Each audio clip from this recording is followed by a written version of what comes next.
right, good morning, people.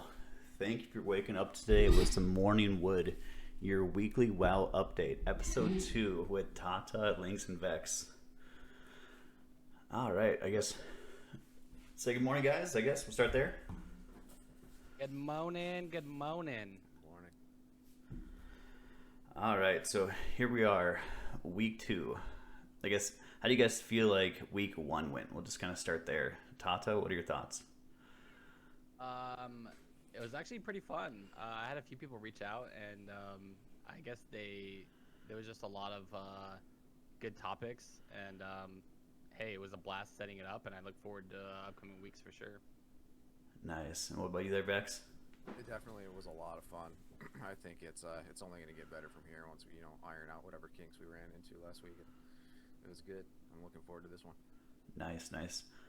I'm enjoying the research. Like my nerd WoW knowledge, I feel like is growing now that I'm doing homework each week for this. So, There you go. Yeah. like, I'm getting that 5 head going on. So, all right.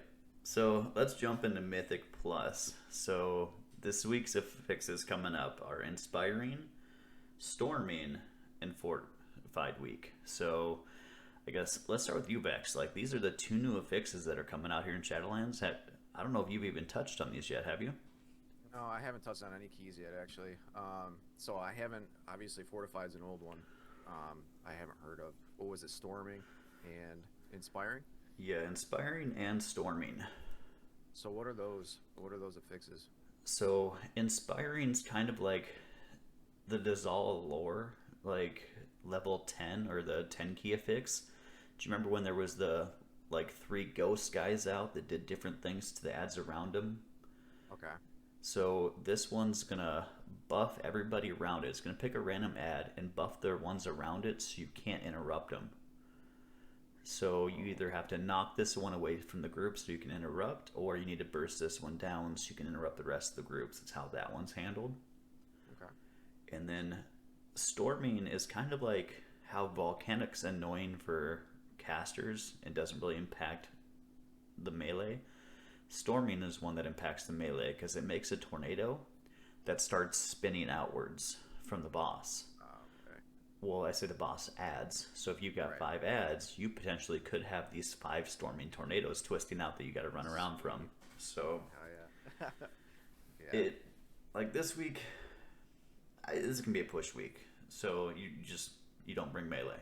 So sorry, warriors and whatever other melee, you guys are out this week. So this is where range is coming in to help push everybody's keys. I guess Tata, you've probably dealt with these before. What are your thoughts on these affixes? The tornado one is actually so troll. It does damage. I don't know how it is on the really like anything really 15 plus, but from what I experienced around like 12ish keys or so, is that the tornadoes don't like one shot, but what they can do is knock you into another mechanic that will one shot you. So that's the most troll thing about it is, if there's like a frontal mechanic occurring, a tornado will pick you up and just throw you right into that frontal, then you're just dead out of nowhere just because you thought it was okay to stand in the tornado. So I think ultimately that is like the most troll thing Blizzard could have thrown in for the new mechanics. But other than that, it's just all really going to be watching your feet and having people call out tornadoes.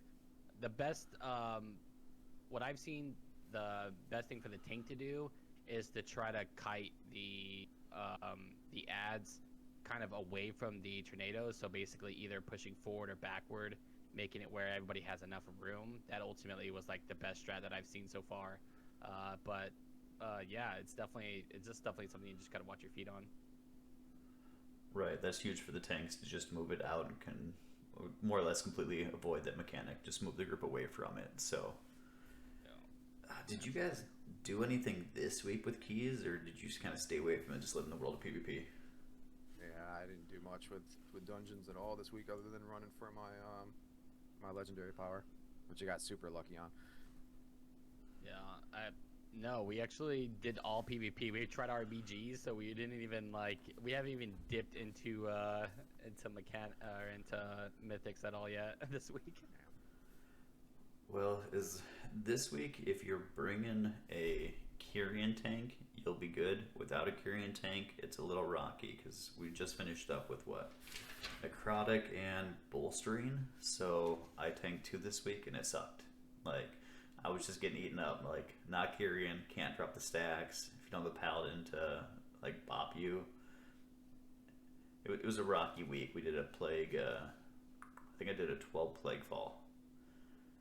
And like on a tie week, 12 plague fall with the ads and the boss is just scaling up unless you have good DPS to push that boss. Like, I was getting melted towards the end. Yeah. Now, when you say Kieran, did you mean Pally or having some type of Kieran covenant with you? The Kyrian potion for a tank clears necrotic. Oh, okay. Oh, is it the disease or wait, I'm trying to think what makes it clear these stacks. So the Kyrian covenant or the Kyrian potion gives you a 20% heal, plus it also removes like effects like bleed, curse, or other things. Oh, okay. I don't even know how to spell Kyrian. Like, what's the covenants, huh? That's probably the best bet to pull it up. Wowhead. Covenants, Kyrian. That's for all tanks too, right? Yeah, so a lot of tanks will be going this. Like, for sure, you're looking at, I believe, BM for monks. And I don't know for sure which other ones for sure. Signature ability. Yeah, the Steward's Vial.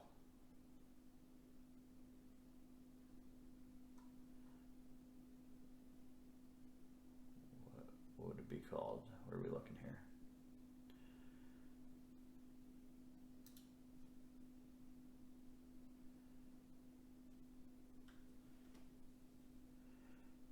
Alright, well, screwed either way. It removes the effect. So it's a heal and it takes off necrotic, and it's on a either 3 or 5 minute cooldown, but you're going to have it for every boss fight for sure. So that's going to be the benefit of you have a way to remove it, and throughout the dungeon if you need to, it's kind of an oh shit button to one heal you and knock off necrotic. So it gives you the ability to cheese that if you've gone with that. Really nice. That's really nice to have. There we go. So Vial of Serenity, 20% health, removes curse, disease, poison, and bleed effects. And it's on a 4 minute cooldown. Now, tanks just get that automatically? Because I know as a Holy Paladin, I can switch my Covenant ability to have it where, I guess you could say it's a conduit, or one of the buffs to my Covenants is to spec into that. Is that one just automatically, or do you have to actually, like, choose that Covenant ability in your tree? So each one of the, so it's not gonna be a conduit, it's each one of the covenants has the 2 abilities. So, like, which one are you? You're Kyrian? Or I guess what's the go-to for Holy? Like, what are you guys? You're not Venthyr, are you? No, well, for Holy Paladin it's either Venthyr or Kyrian, but I'm Kyrian. Okay, so Kyrian, you call out your little owl guy, he gives you a potion. So it's that potion. Like, anybody that's Kyrian gets the potion, like, that's the covenant affix. Where, like, anybody that's Venthyr has the teleport, or anybody that's Night Fae has the little soul shape, like, spectral wolf form. See, yeah. So that's the thing with Kyrian, is everybody gets that potion. Like, you've got your normal damage, heal, whatever ability that's going to be paladin specific, but the potion's going to be anybody that's Kyrian gets that. Okay. I think they call it signature ability as opposed to class ability. Is the variance on that? Yeah, that makes sense. Okay. Alright, boys. Any other things we want to touch on Mythic before we move on to the next topic? No, I think I'm good. Alright, well, let's knock out the world boss thing real quick. So, this week, it's Mortanis, It's the one that's out there in the Necrolord Maldraxxusville. And each week we're going to touch on, if you're this class, get the hell out there, get your Lego, because you don't want to wait another month to get this. So last week, or even these next 2 days here, Elemental, get out there, kill it, and Bastion, get your best raid Lego. This week, Mortalis is going to drop 3 different Legos. He's going to drop one for Fury. It's trash. Fury Warriors, don't worry about it. Another one that's going to be for Outlaw Rogues. Another one that's trash, don't worry about it. But then the one that you need to get out there for is if you're a Windwalker Monk, it's going to be your best in slot PvP Lego. It's going to turn your Tiger Dash or your Tiger Punch into like a blink where you can bust out 10 yards, and it's also going to increase your crit damage by 60%. So, Oh my gosh. Windwalker Monks, this is your week. Tuesday through next week. If you're going to PvP as Windwalker, get out there and get it. Otherwise, just delete that character for 4 weeks because he's going to do nothing in PvP. Wow. Absolutely insane. Actually, one thing on that world boss, every time I actually log into Twitter on Tuesdays, there's one of the World of Warcraft Twitter pages posts that you should always kill the world boss before opening your vault, because that's, of course, if you're trying to gear at the moment. Because if you get a piece of gear from the world boss, then you could potentially choose another piece of gear from the vault. So I guess that was one of the gearing tips, is to always kill the world boss before opening the vault, so that you have the ability to get 2 pieces of gear instead of having a drop from the world boss that's already picked, or that's you already picked from the vault. So I thought that was a little interesting tip. Yeah. Nice, there we go. Tata's tip of the week. If your gear is under 207, go out there, try and get that free loot pinata piece of 207 gear before you make your choice in your box. All right. Any other world boss questions, topics? We good with that one to go on to the next? We're good. We're good. All right. Well, let's go into raid progress, or raid in general. So last week we recapped on the raid for just the cutting edge numbers. Last week there was 65 guilds that had cutting edge. This week it's gone up to 84. And Wow. So that's crazy.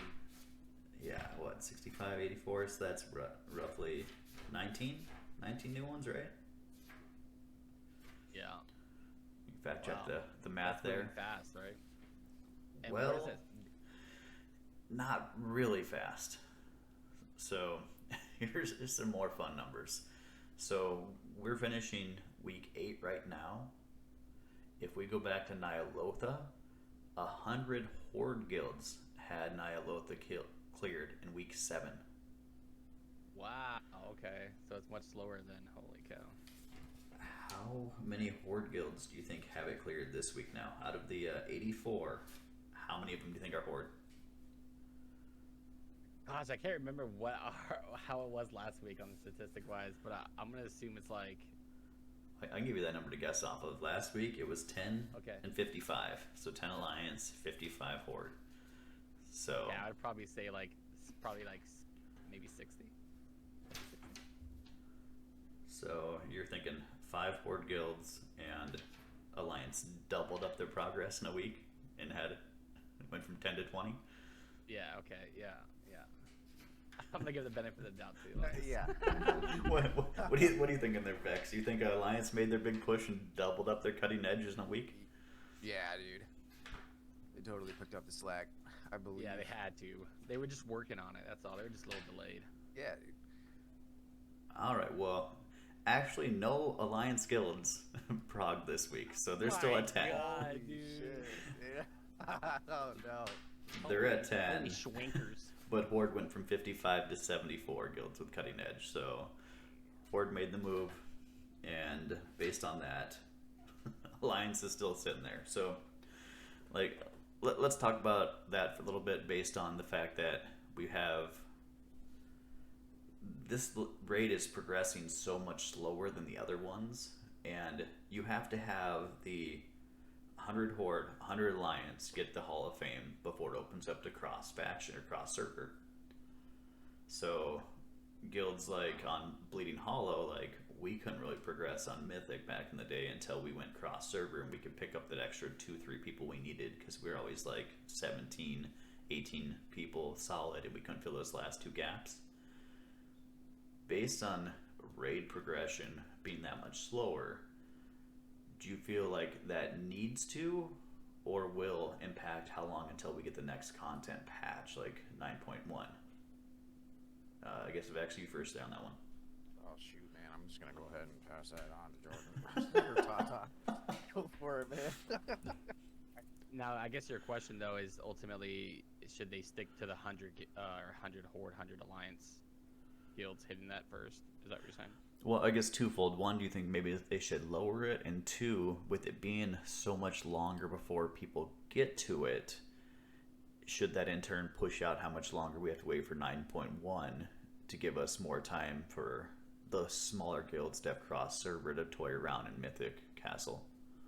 I don't think they should lower it. I actually like the idea of having that there. I feel like it gives a competitive race to raiders, and I feel like they should kind of keep that momentum and that kind of drive to kind of hit, because everyone talks about being a top, 100 guild or what have you. So I kind of think they should definitely keep that there. But I believe last expansion, like midway or so, Blizzard kind of came out and said that they want to make more time in between patches so people have enough time to see all the content, do PvP, PvE.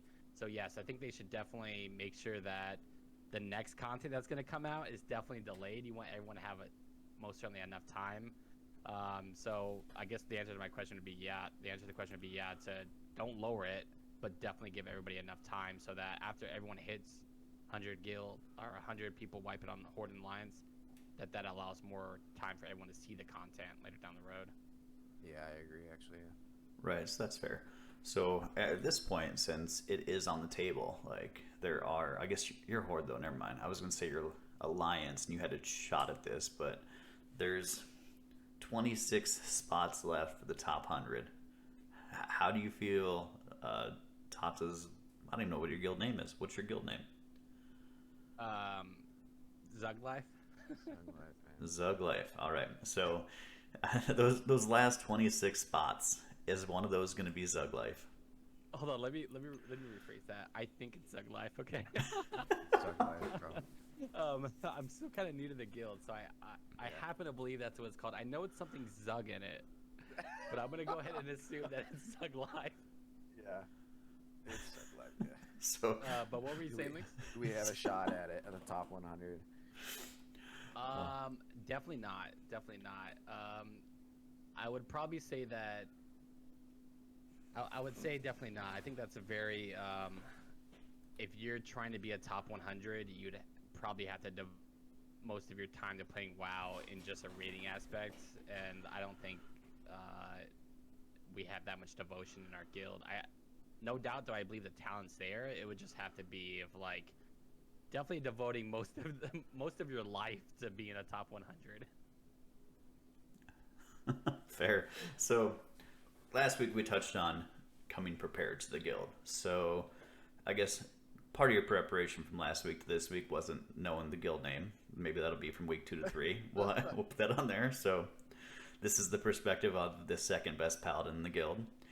Do you feel like your progression or your research from last week to this week, do you feel like you came a little more prepared and did some research on the boss, or you're just like, yeah, we did enough reps, I'm just going to wing it again?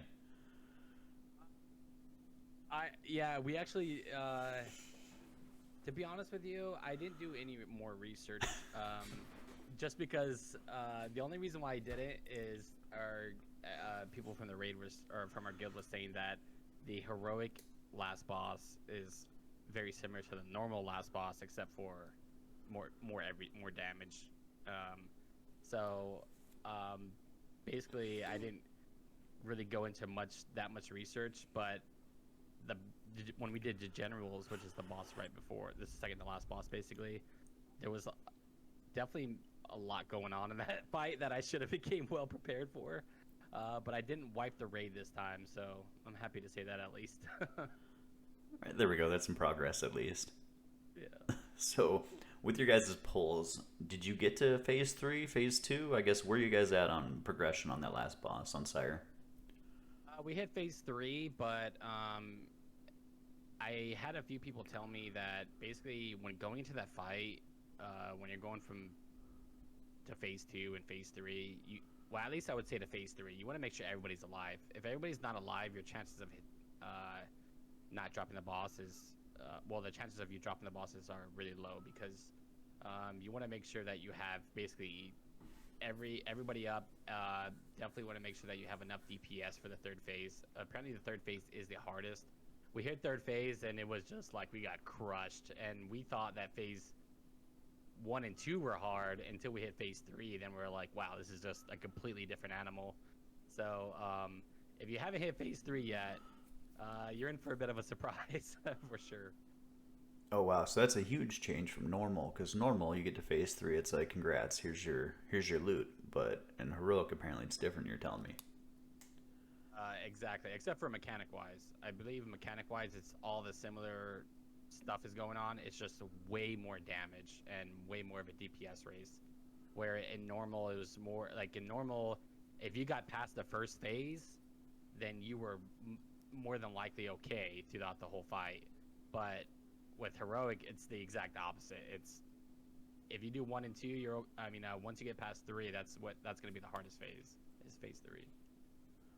Oh, okay, so fair. So on phase 2, the biggest hiccup there are, one, the lines. Like if you don't have your how'd you word it, your graphics set at a perfect clip, you won't be able to see these, and they'll supposedly hit you but not hit you. I feel like here's the thing, right? Is that if you have your graphics turned all the way up, it looks like you're standing right outside of it. It's not impale. What's the red lines that go through? Let's just call them laser beams for the topic. The laser beams. I think if you've done the fight, you would know what we're talking about when we say laser beams. But when they go through, you definitely want to make sure that you're standing give yourself a little bit of comfortable room, because I was standing right on the edge, and I was promising everybody that I was outside of it, and I got just completely murdered on it. So, but yeah, I think that's actually one of the hardest mechanics in phase 2s are the laser beams. Especially if you have a lot of people crowded together and you're not really watching your feet. Those come through, and you'll see like I promise you, at least see 1 or 2 people die from that. But yeah, that's something that you definitely want to try to avoid. Fair. So that's where we're working on too right now, is that phase 2, because there's the 3 death mechanics. There's the laser beams, there's the 3 impales that drop the puddles, and then there's the feet explosion. I guess as soon as you kill an ad, you've got to move out because something's going to fall on your feet and blow you up. And that one also has the knockback, where it's like boop off the edge.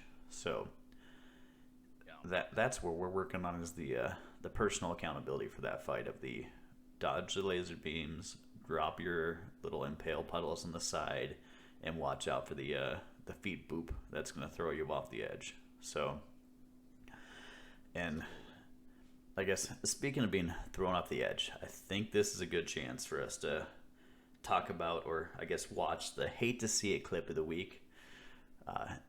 This one, I haven't shown you guys this one yet, so this one's going to be a little surprise. I can see your reaction in real time with it. This is brought to you from my old GM from 9-Man, Mr. Tokru TV. It was on their way to the Guardians? No, is that what we call it? What's the second to last boss? Stone Guardians? The Generals? Generals, there we go. Yep, the Generals there. So we'll pull up the video here. So in 9-Man, one of the big things we did was trying to troll people and pull them off the ledge. So if you are a troll a little bit, here's an opportunity to learn how this works. So we'll go back to the beginning. So how's the volume for you guys on this? 4, 5, 6, 7, 8 invulnerabilities. You're a fucking asshole, dude. Amazing. You love this. You're a fucking asshole.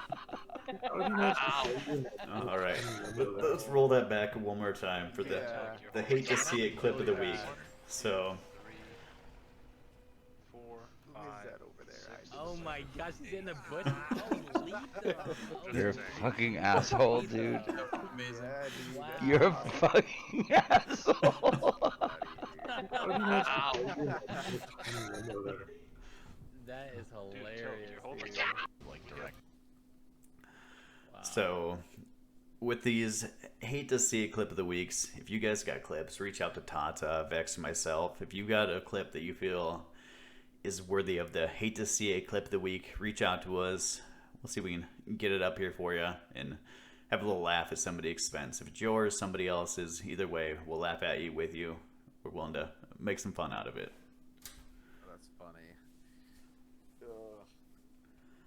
All right. I used to get thrown off the edge of Biolotha all the time because of that stupid teleport thing.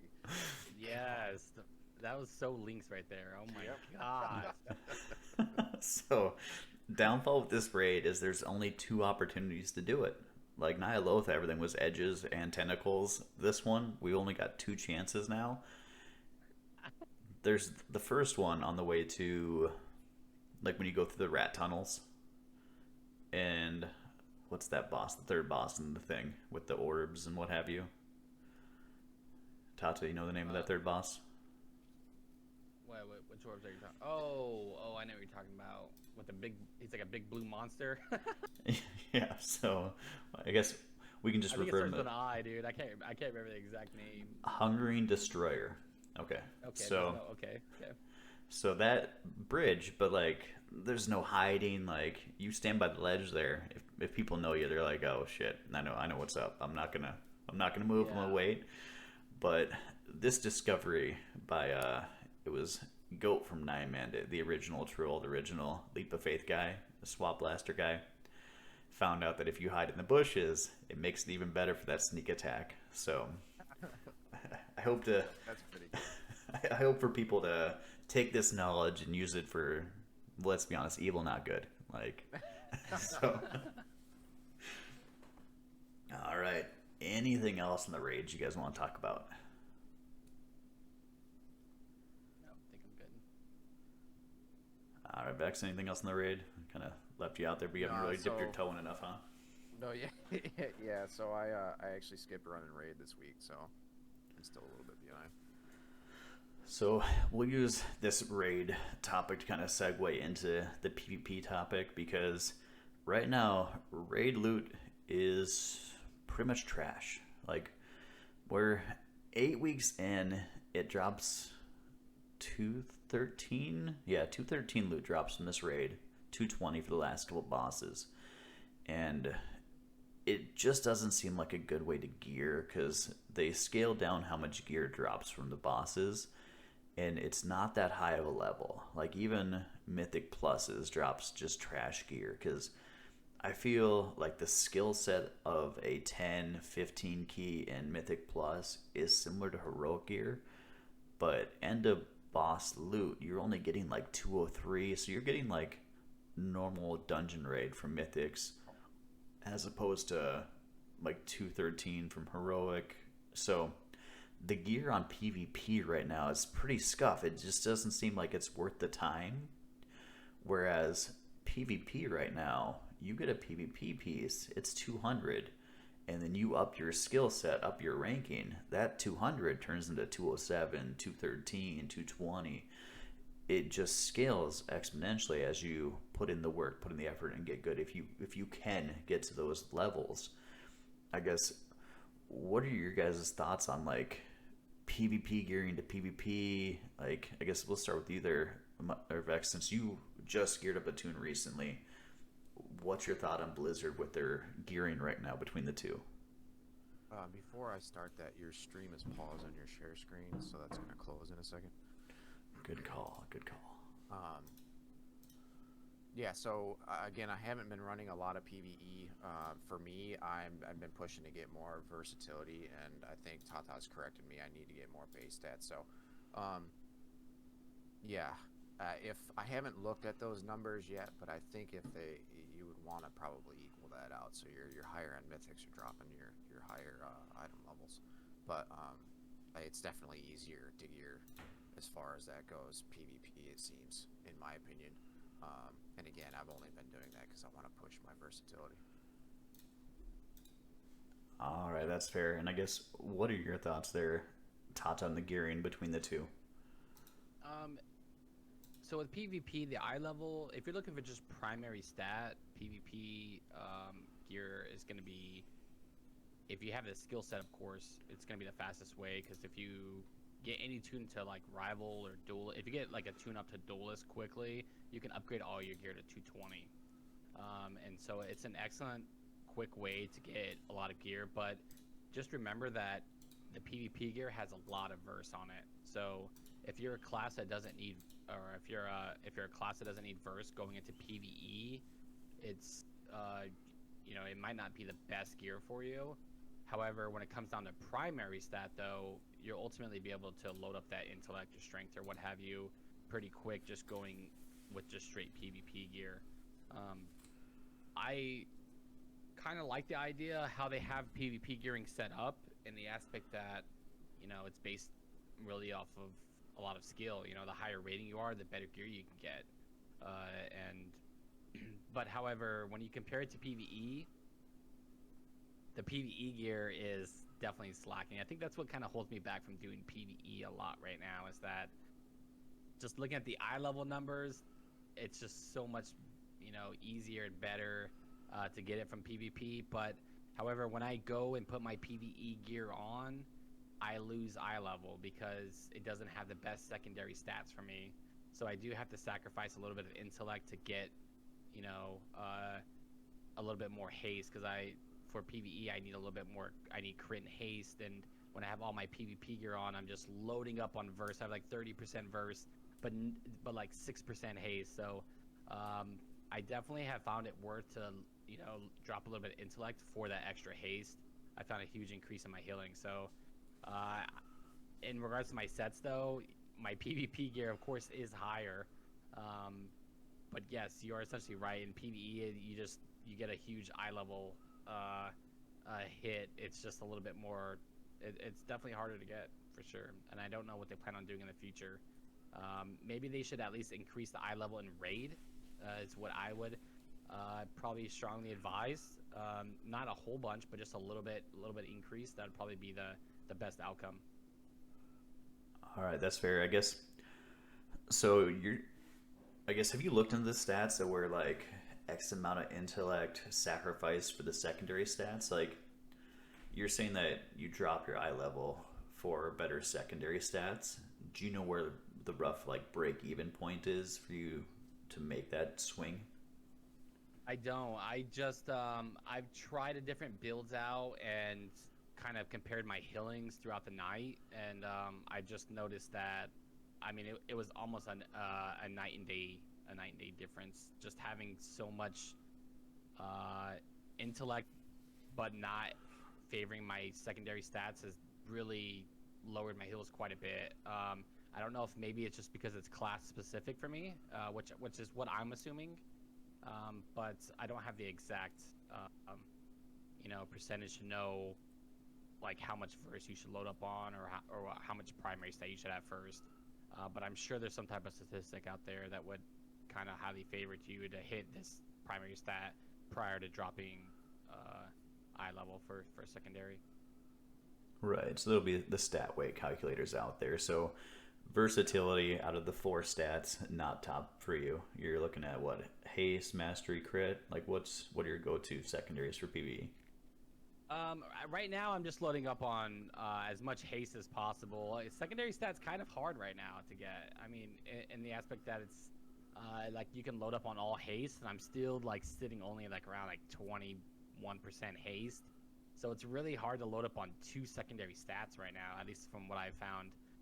But right now, I've just loaded up on crit and haste. I ultimately want to try mastery. I've seen a few HPALs out there putting some content out there with stacking on mastery, and I think there's something there. I really do. I just haven't taken the time to actually explore it. But I definitely think that there's a strat around stacking up all haste, or I'm sorry, all mastery. Sorry.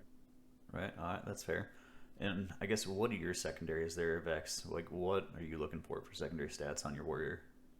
So I haven't looked a lot into my PvE stats yet.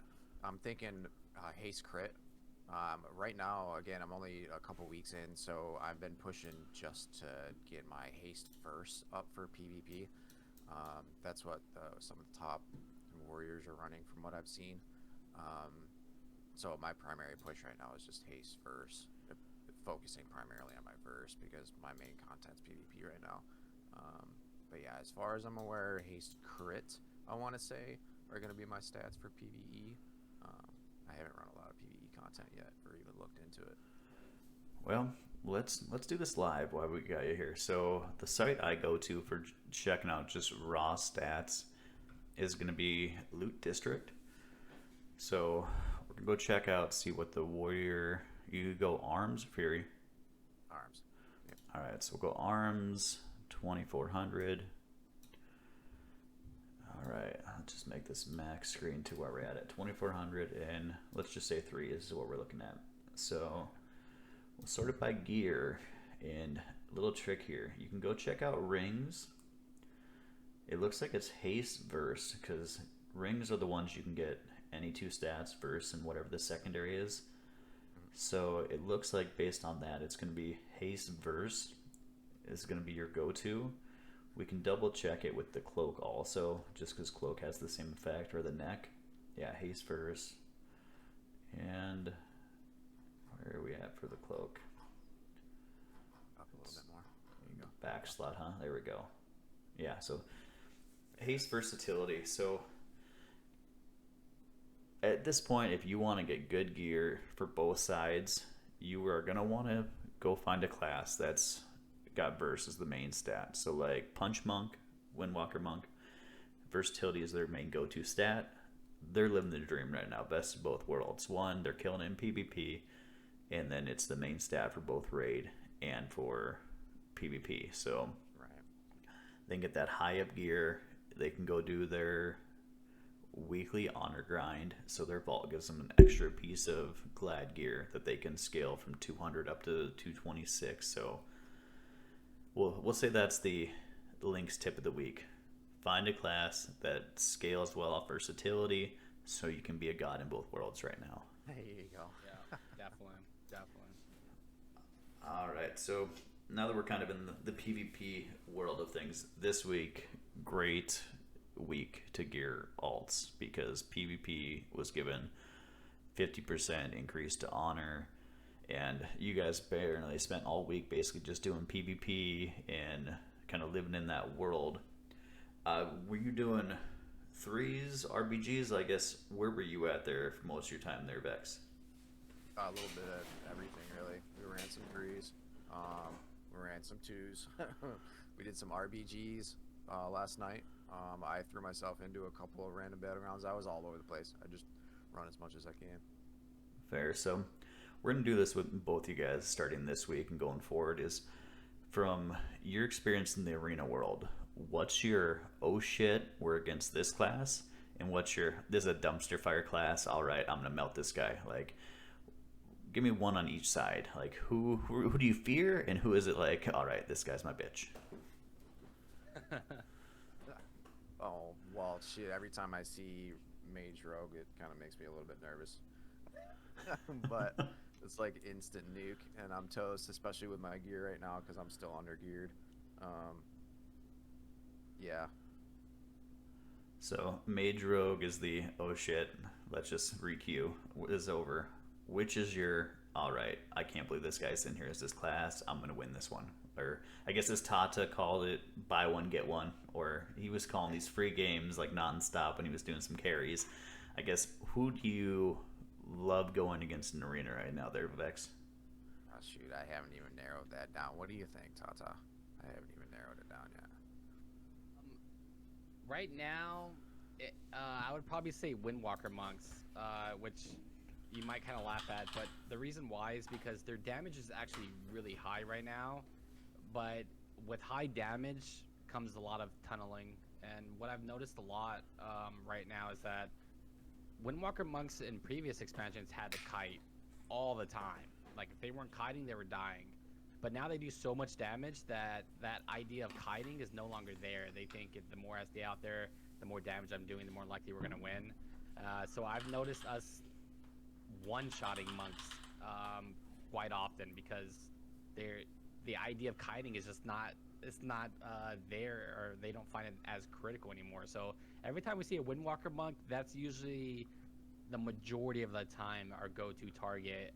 Or what we'll do is we'll make a quick swapsies. You know, we'll look at a different target, and then when we're ready for cooldowns, we'll switch to the monk because we know that his idea of kiting, he might not even have a port down, is what we're seeing so often because they're so focused on just doing as much damage. All right, so Tata's dumpster fire class of the week is going to be the Punch Monk. We'll rip that up a little bit. So, and that's weird too, because one of the top classes, I guess, played good is Monk, but you're just finding where everybody's, it's the flavor of the week, I just don't know how to play it, so they're going to get wrecked. What's your other side of it? Are you on the same side as Vexx on like, oh shit, here comes a fire mage and a sub rogue, let's just re-queue and take the L? I think so. Fire mages are definitely very scary, just because if nobody's there to share meteor with you, you'll take the full damage with meteor. So, for example, if I'm standing by myself, no one's near me, and they throw a meteor on me, I will take the full damage. But if somebody else gets that meteor, it'll be split among us. So if you're by yourself and no one's there to share meteor with you, a meteor combust can hit you for almost 15k. So that doesn't count any fire blast. That doesn't count anything else. So a mage combust can 100 to 0 anybody without a question. Sometimes it happens so quick that I don't have time to divine, or we're all just looking at each other like, what just happened? So that's definitely a class that's terrifying. You definitely want to stop on mages combust. That's the most certainly the thing you want to look out for. The next class, though, that I would like to bring attention to is Enhanced Shams. Enhanced Shams, there is a current bug going on where their Wind Fury procs more than, I guess, what is intended. So they can ultimately get Wind Fury procs off Wind Fury procs, basically, and they can instantly just 100 to 0 anybody very quickly. So Enhanced Shamans is something that I definitely get a little scared about. But Fire Mages and Enhanced Shamans is definitely something I would definitely, if you run into those classes, you just better be ready for their sick burst. So I guess we're kind of going back to the vanilla days where enhancement we're gonna proc on you and like in a blink by, almost like a fire mage right now. Just he hit you, you melted, it's over. Is what I guess you're seeing right now in arena with enhancement. Yeah, so what Enhancement Shams, they have a PvP talent that allows them to have Bloodlust, and they're able to give it to one additional person in their in their team. So what they're basically doing is popping Bloodlust, laying Wind Fury Totem, popping Ascendance, and then hitting their Chain Harvest button, which can hit somebody for 15k, and then they're just literally getting Wind Fury proc. So it'll just, I mean, you're talking about 30-40k damage in just like 2 globals. So it's absolutely insane. So right now, to take advantage of that, you're running with an Enhancement Shaman in 3s, right? Like that's your glad push? We have 2 teams right now. One team is we're running WLP, which is Warrior Lock Holy Pal. And then our other team, we're running Turbo, which is going to be Holy Pal, Enhancement Shaman, Warrior. And right now, our best push has been with running Turbo, the Enhancement Shaman, Warrior. Okay, and then Vexx, are you part of that, or has he got another warrior that's filling in until you get geared up? Oh yeah, he's definitely cheating on me. Well, my bad for bringing up the awkward elephant in the room there, but he would do that. Lynkz would do that. Yeah. All right, so to recap right now, most feared top target for Tata is watch out for enhancement and fire mage. Apparently they're just melting people. The dumpster fire class of the week for Tata is Punch Monk, because you shitty windwalkers out there need to learn to kite. So go kill the world boss, get your best PvP legendary, and learn to kite are going to be your Tata tip number 2 of the week for Punch Monk. Learn to play, get your Lego. Now, I will say, though, that just overall damage output, monks are by far, there's probably nothing higher than the overall output damage of a Windwalker monk. Just, I don't think I've seen anything out DPS a Windwalker monk. Their damage is absolutely insane, and it's very consistent. They're doing 4 to 5k damage, just all throughout their arena match, and I find it absolutely absurd. Their damage is so high. But when it comes down to just initial burst, which, don't get me wrong, they have a disgusting burst, but the Fire Mage Enhancement Shaman is just like, you sneeze and you're just dead.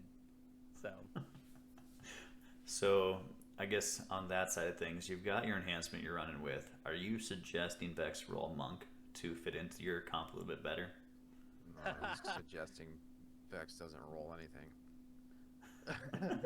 Yeah, I would highly suggest actually just sticking with one class in Shadowlands. I think ultimately learning one class and just whether it be Raid, Mythics, Arena, you learning your one class and just hitting that skill cap on it will ultimately make you better in just about any aspect of the game.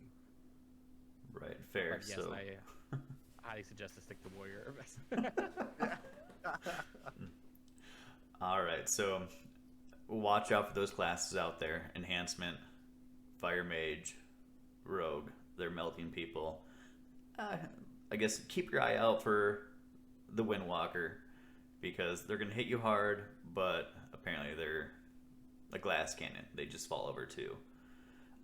I guess from the counter to Fire Mage, doesn't Warrior have like a reflection or like a shield bounce back, or I don't know the term of it. Yeah, I've got a spell reflect, but being new to the class, I'm still figuring those tricks out. Yeah, surviving that initial burst can happen so fast, especially now these games are different than the last expansion. Last time I was doing arenas, so it's just happening so fast. They're catching me off guard. It's crazy. So we need to give you a panic button with, is it spell reflect? That's your... Yeah, it's spell reflect. Yeah. So I guess I didn't realize that Meteor was split between the targets. That's something that me not being as adverse or being this challenger level that Tata is, that I haven't seen enough to know about like the splitting the damage thing.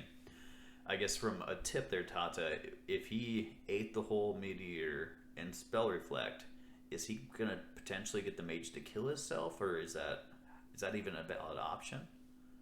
No, that will not be spell reflected, just because it's not a direct spell, I guess how I should say it. Right. It's basically it's like an AoE, but it's I think it has to be a direct spell in order for it to be reflected. So yeah, you can still die from Meteor. So it's like a hybrid. It's an AoE, but it can be single target, is how that mage thing works, I guess, Meteor. Correct. So yeah, Meteor is just basically an AoE that's going to be on the ground, and if you put up Spell Reflect, you'll still get hit by it. And Spell Reflect, is it one ability, or is it like over 5 seconds all abilities? How's that work? I actually think it's 3 seconds. I think. Yeah, so you have an option to run Overwatch. So what we've actually found, this is actually so interesting.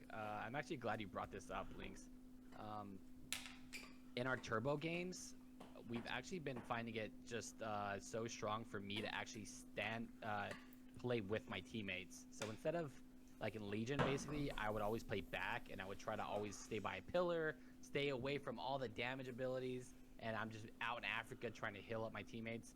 But now in Shadowlands, what we found is actually so strong is for me to be right next to my Warrior Enhancement Shaman, so that I'm able to be protected. And what I mean by that is my Warriors have an ability to run a PvP talent called Overwatch, which basically allows them to intervene me and have damage reflected back to the Warrior.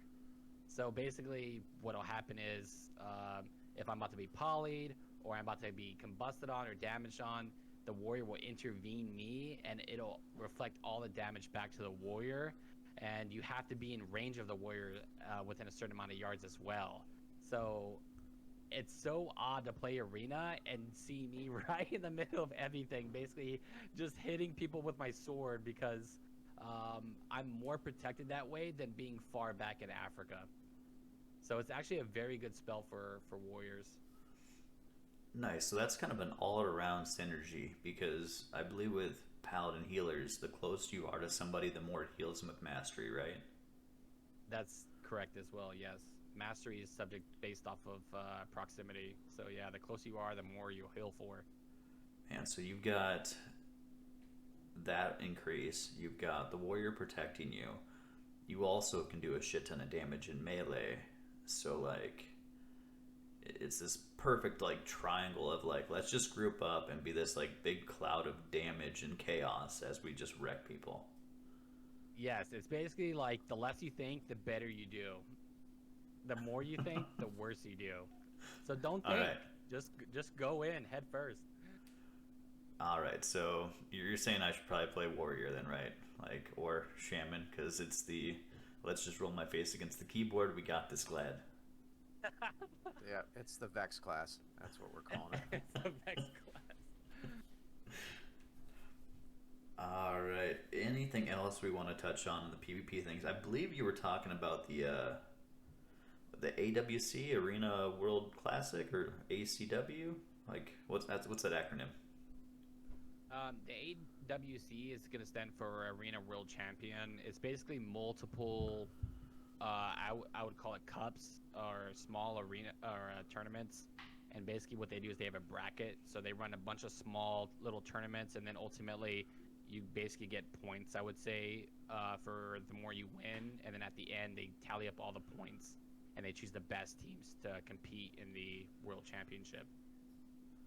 Okay, and then you were saying that somebody, your favorite healer out there, like a streamer healer guy, is he running prot as heals, or what did I catch there? Okay, he's not my favorite streamer, so I just want to make sure that's very clear, okay? Because that's definitely not the case. But I would say this: one of the top, he's probably one of the best. Well, I would say one of the top arena players in the world is going to be Drainer X. If anyone actually follows any Arena World Championship or Arena competitiveness, you'll know that you'll know who Drainer is. And he basically shocked the whole PvP community this weekend because he decided to run a comp in the Arena tournament by not running a healer and running prot paladin. And he was able to make it to the finals. He was able to heal at 50% dampening by playing a prot paladin, and it basically shocked the whole community. No one thought that would ever be possible, and he's probably the only player with the capability of actually making that happen. And yeah, it was so shocking. So did they win? Like, so he played it, but it was competitive. But did they pull out the win with this? He made it to the finals, and I believe today is going to be the actual finals of the cup. So the finals are not over. Basically, how it worked is Friday was EU making it to the finals. Saturday was NA making it to the finals, and then today they're going to show the final of who will basically win. And so we will see him today in the finals, playing no healer, just a prop paladin. Okay, so how many matches or teams do they go through with this comp? So the way it starts out is earlier in the week, they'll do it off stream. Basically, they'll go through. It depends on how many people register. Anyone's free to register in these games, by the way. And basically, what they do is they'll go through. I would say maybe like 10 games, maybe, or like 10 different matches is what I would assume. And then ultimately, if you lose, you go to a loser bracket. And then how it works is then you'll get to a top 8, and then you'll compete in the top 8. But so basically, he probably won quite a bit of games by going prot as a healer. Okay, so it's kind of pool play. They kind of have it set up like World Cup, where they're broken into pools, and like the top so many out of each pool like qualify for the bracket round, something along those Correct. lines. Okay. Exactly. So Blizzard fix this off heals for prod? Is this what we're saying? Like this is broken, or are you on the page of gimmicky? Only one person in the world can probably do this. Let's just leave it. I think there's two options. One, nerf it and don't let that happen. Or the other option is make tanks able to run all tanks heal the way Drainer does, or made it show. And I don't think that'll ever be an option. So I think they should ultimately nerf it or buff all the other tanks to play it almost on the same level. So, but it's interesting in the aspect that I mean, don't get me wrong. Pra is super strong. It's definitely overpowered right now, but I don't think anyone could have played it the way Drainer did. So that's what's more interesting about it is I don't think anyone could have picked up Prop Paladin and did the same thing Drainer did. I think Drainer was just on such a whole different level with his Prop Pally that he just kind of like snuck past Blizzard, and he just basically Blizzard was just focusing on AWC, and Drainer's just like shadow dancing in a different realm and just pops out of nowhere. So but yeah, I think they should definitely nerf it. All right, so two options. One, bring all the tanks up to that level, or nerf it down. Your vote is to nerf it down. Absolutely. All right. Vexx, same page with that, or do you want to see some bears out there in arena? Because that's where I'm at. Like, you're the bear. We should get some more bears in arena. Make it like it was in the BFA, where bears can just like cleave the shit out of people. No, yeah, I think they need to nerf it. I don't agree with seeing prospects in arena. Well, so I went and looked it up just real quick here to see what it looked like class representation. So on the 2400 bracket, given this will be a little bit skewed based on the fact that, like, let's say somebody switched over and logged out as prod, but they're normally arms, but still 27 prod paladins in Glad. So I'm assuming some of those might be people cheesing this and doing what Drainer was doing. Maybe Vengeance, because Vengeance does do a lot of damage, but I'm guessing right now they should look at that and be like, all right, we got to do something about these off heals and maybe nerf that down a little bit. Wow. Yeah. And the crazy thing is that Prot has always been, or I should say Prot Paladin has always been really strong in arena, but running with a healer. So what they would do is run like a healer, Prot Pally, and then another, maybe a caster or something other. But never ever in WoW have we ever seen a Prot Pally just take a complete role of a healer. So that's what makes it just much more interesting is Prot Pally has always been good in the aspect of supporting another DPS and supporting a healer, but never taking the complete role of a healer. But yeah, Blizzard definitely needs to look at that, and I'm sure they will. Okay, so in prior expansions, it's been DPS heals, and then basically flexing a DPS out for a tank, but now this variable of flexing the healer out for a tank is just unheard of. Absolutely. All right, fair.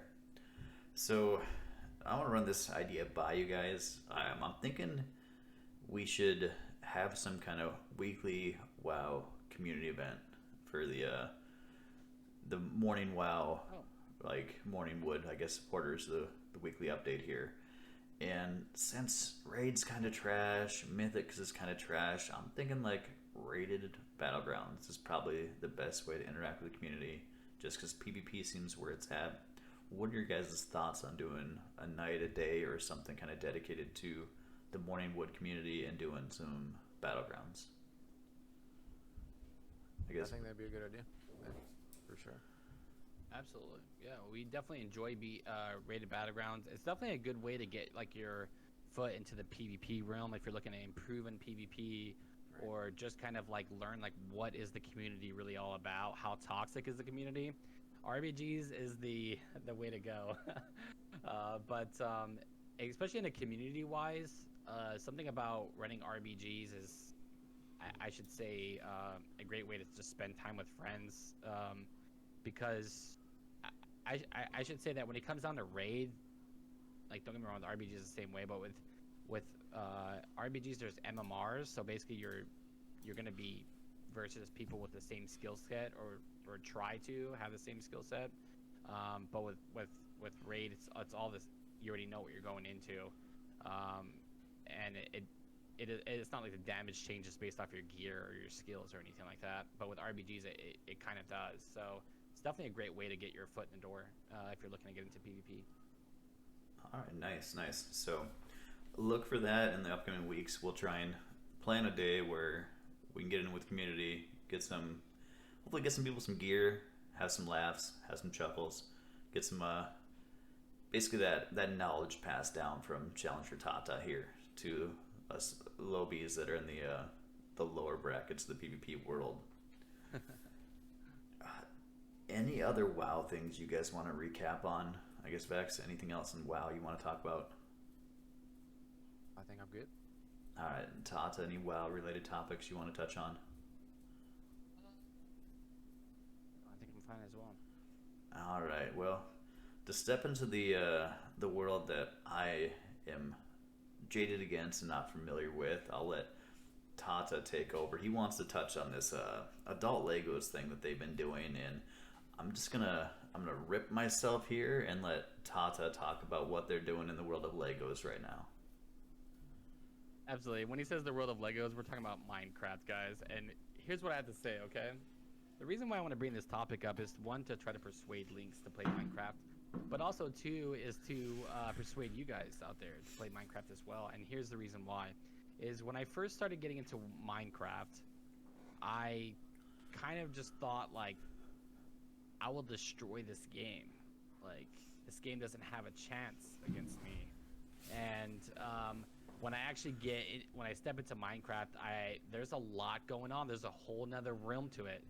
There's definitely strats. There's definitely it's definitely provides you a challenge for sure. And right now,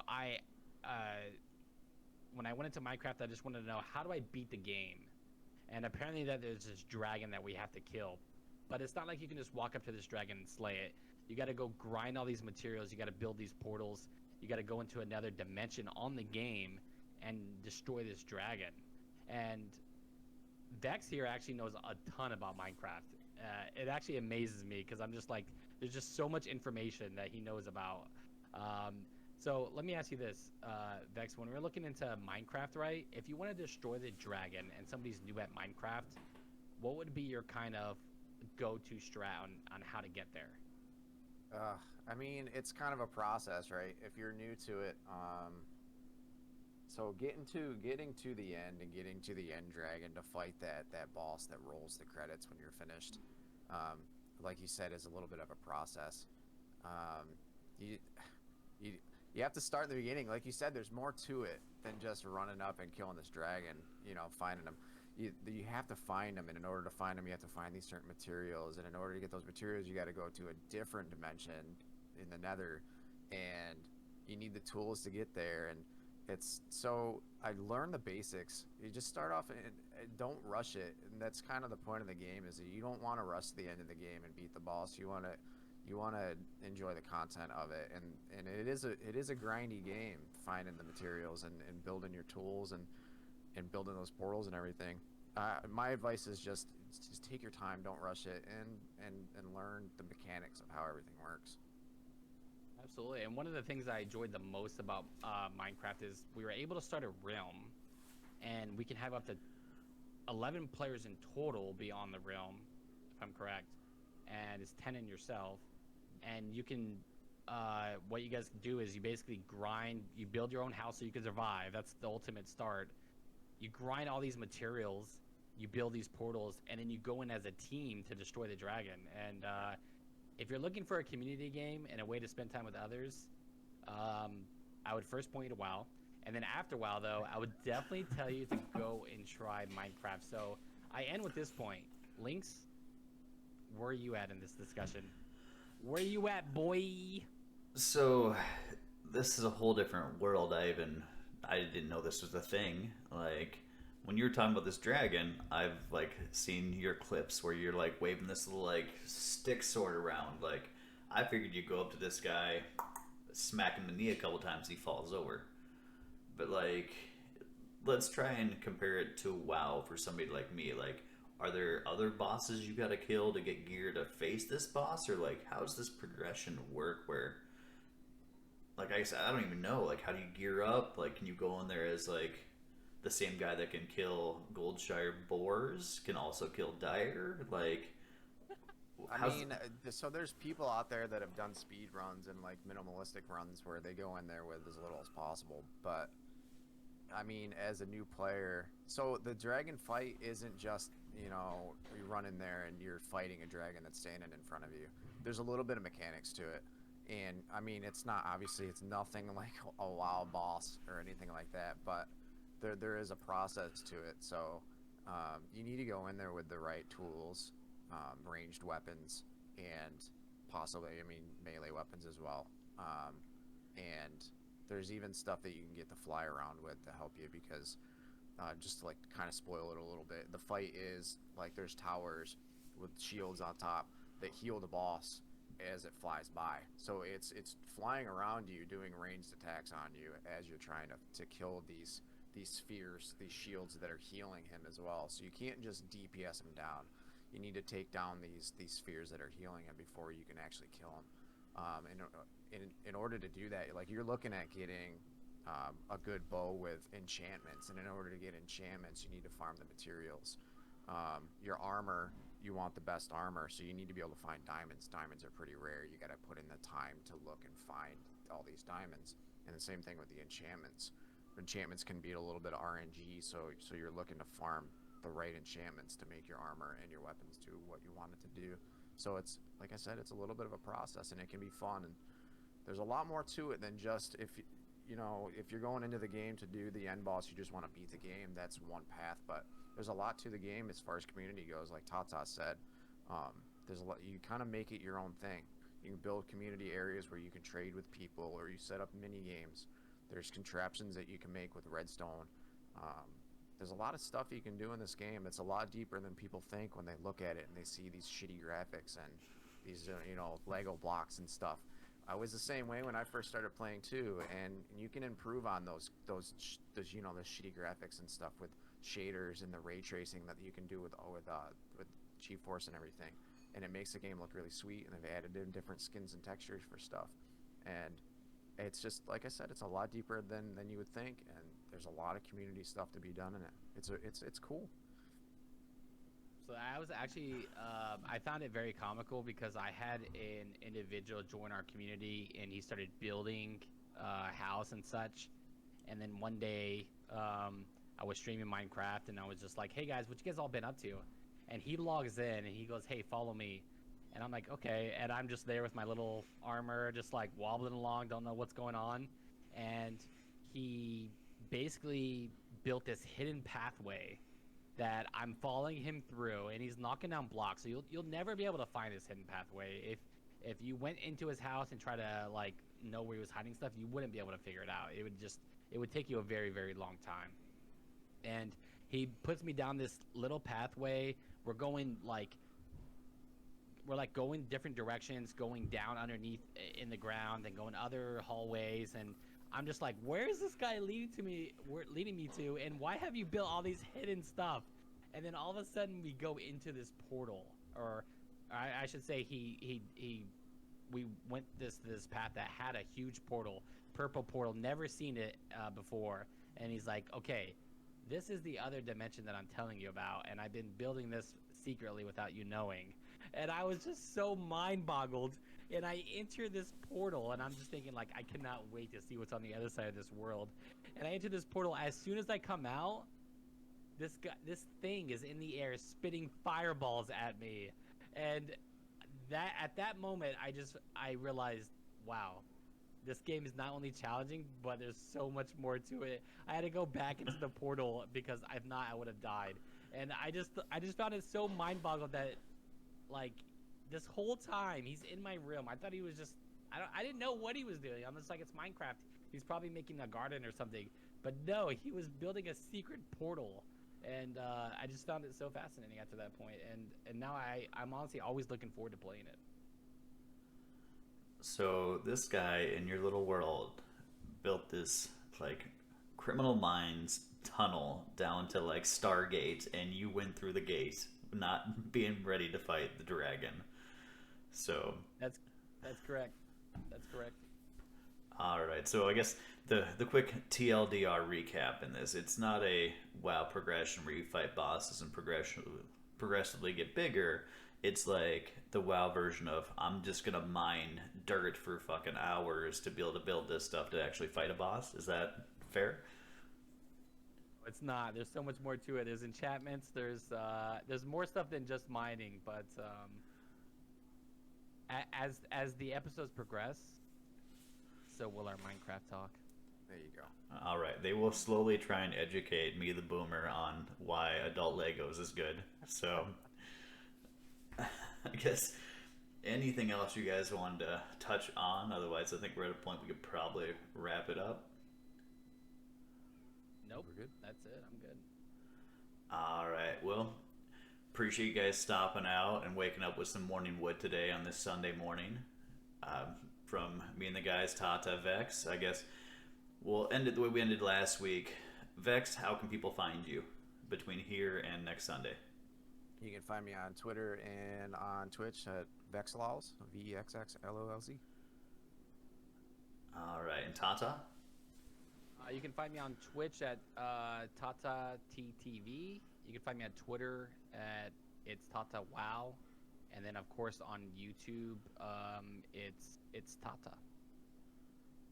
All right, and then what's your stream schedule there? Because I don't think Vexx has one yet, but what's yours, Tata? What's it look like when they can find you, time-wise?